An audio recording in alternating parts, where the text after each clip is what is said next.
आप सभी को बैकुंठ चतुर्दशी की हार्दिक शुभकामनाएं। बैकुंठ चतुर्दशी के दिन भगवान शिव और भगवान विष्णु की संयुक्त रूप से पूजा की जाती है। इस दिन की पूजा तभी सफल होती है जब भगवान शिव और श्री हरि की पूजा की जाए। बैकुंठ चतुर्दशी के दिन दीपदान भी किया जाता है। नदी, घाट, सरोवर और इनके अलावा सभी पवित्र वृक्षों के नीचे दीपदान करने से पूरे साल में किए गए दीपदानों का पुण्य प्राप्त हो जाता है। तो आइए आज सुनिए बैकुंठ चतुर्दशी की कथा। अगर आप जानना चाहते हो दीपदान के बारे में, 365 बाती का दीपदान कब और कैसे किया जाएगा, और अगर आप जानना चाहते हो इस दिन रहने वाले शुभ मुहूर्त और तिथि के बारे में, तो इसकी जानकारी हमारे चैनल पर पहले से ही अपलोडेड है। अगर आपने उस वीडियो को नहीं देखा है तो जरूर देख लीजिएगा।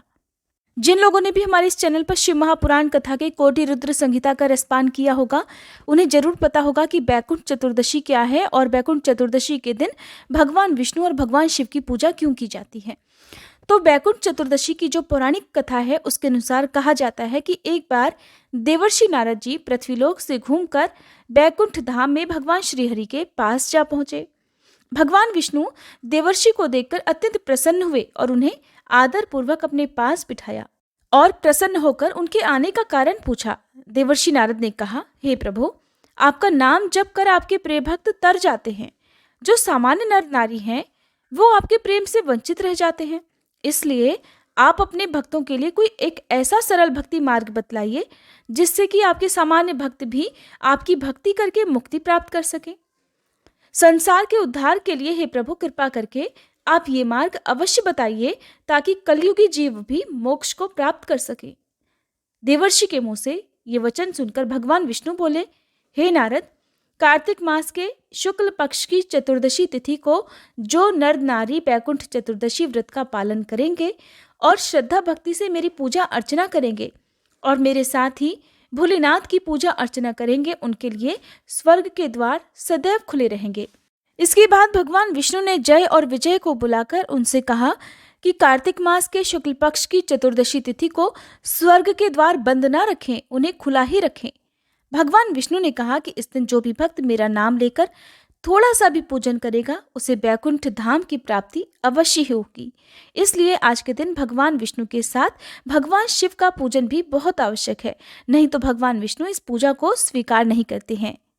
चातुर्मास के समय भगवान विष्णु योग निद्रा में जाने से पहले सृष्टि के संचालन का सारा कार्यभार भगवान शंकर को सौंप कर जाते हैं और उसके बाद देवउठनी एकादशी के दिन जब भगवान विष्णु जागते हैं तो उसके बाद चतुर्दशी के दिन भगवान शिव उन्हें पुनः उनका कार्यभार सौंपते हैं।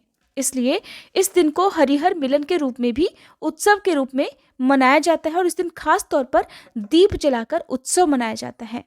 क्योंकि ये दिन भगवान शिव और श्री हरि के मिलन का होता है, इसलिए ये दिन व्रत, उपवास, पूजा पाठ के लिए भी बहुत शुभ फलदायी होता है। इस दिन पूजा करने के बाद पौराणिक कथा पढ़ने और सुनने से व्यक्ति को समस्त पापों से मुक्ति मिल जाती है। अब सुनिए बैकुंठ चतुर्दशी की दूसरी सबसे पौराणिक प्रचलित कथा। शिव महापुराण कथा के कोटि रुद्र संहिता में वर्णित पौराणिक कथा के अनुसार एक बार भगवान विष्णु भगवान शिव की पूजा के लिए पृथ्वीलोक पर काशी विश्वनाथ मंदिर आए और वहां पर मणिकर्णिका नामक घाट पर स्नान करके 1000 स्वर्ण कमल पुष्पों से भगवान विश्वनाथ की पूजा की। जब वह अभिषेक कर रहे थे तब शिवजी ने भगवान विष्णु की परीक्षा लेने के लिए 1000 पुष्पों में से एक पुष्प कम कर दिया। जब भगवान विष्णु शिवजी की पूजा के लिए उन्हें पुष्प अर्पित करने लगे तो उन्हें एक पुष्प कम लगा। तो वो ये सोचने लगे कि अब मैं पुष्प कहाँ से लाऊं, क्योंकि सारे पुष्प तो मैं ला चुका हूं। तो क्यों ना अब मैं अपनी एक आंख ही भगवान को अर्पित कर दूं, क्योंकि मुझे भी तो कमल नयन कहते हैं, मेरी दोनों आंखें भी तो कमल नयन और पुंडरीकाक्ष हैं। यही सोचकर भगवान विष्णु जैसे ही अपनी आंखें निकालने लगे तभी भगवान शिव वहां प्रकट हो गए और बोले, हे श्री हरि, इस पूरे संसार में तुम्हारे जैसा सच्चा भक्त कोई नहीं है। इसलिए आज से कार्तिक की 14 बैकुंठ चतुर्दशी के नाम से जानी जाएगी और इस संसार में श्रद्धा भाव से जो कोई व्रत करेगा उसे बैकुंठ धाम की प्राप्ति होगी।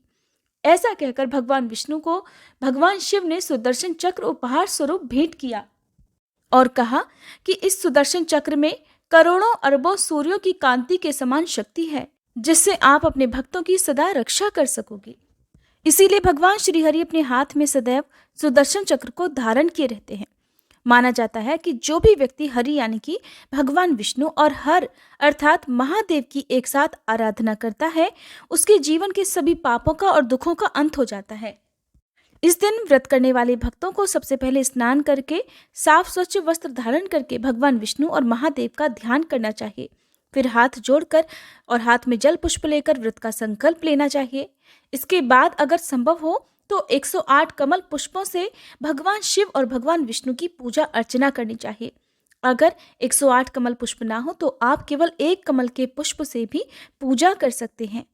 फिर इसके बाद भगवान शंकर की पूजा भी करनी चाहिए। इस दिन बिना शिवजी की पूजा अधूरी मानी जाती है। आज के दिन आसन पर बैठकर जितनी देर हो सके उतनी देर तक श्री हरि और शिवजी के नाम का उच्चारण करना चाहिए। चतुर्दशी की जो विशेष पूजा है जिसे हरिहर मिलन की घड़ी कहते हैं, वो होता है निशिता काल का मुहूर्त। निशिता काल का मुहूर्त मैंने आपको इससे पहले की वीडियो में बता दिया है। अगर आपने वीडियो नहीं देखी है तो आप देख सकते हैं। चतुर्दशी के दिन आपको अपने आसपास दीपदान करना चाहिए। घर में, मंदिर में, तुलसी जी के पौधे में, शमी के पौधे में, आसपास मंदिर में, सुनसान जगह पर दीपदान करना चाहिए।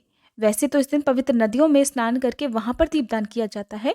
सबके लिए नदियों में स्नान करना संभव नहीं हो पाता है, तो इसके लिए आप आज के दिन चौमुखी दीपक जरूर जलाएं। 14 की संख्या में दीपक आज के दिन जलाना चाहिए, क्योंकि 14 यानी कि 14 की संख्या का आज के दिन विशेष महत्व होता है। इन 14 दीपकों में एक दीपक आपको अपने घर के मुख्य द्वार पर जो कि चौमुखा हो, बाकी दीपक एक एक बाती के भी आप जला सकते हैं। बहुत से लोग 365 बाती के दीपक भी जलाते हैं। आपकी श्रद्धा है और आपकी इच्छा है, आप चाहें तो जला सकते हैं, नहीं तो केवल एक सिंगल बाती का दीपक भी आप जला सकते हैं।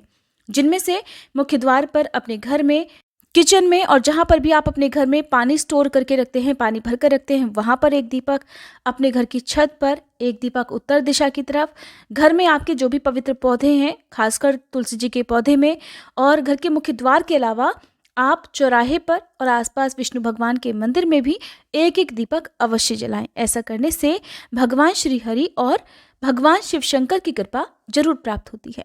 तो ये थी आज की वीडियो। उम्मीद करती हूँ जानकारी आपको पसंद आई होगी। आने वाले मार्गशीर्ष मास में आप हमारे चैनल पर कार्तिक मास की तरह ही मार्गशीर्ष मास महात्म्य की कथाएं भी जरूर सुनिएगा।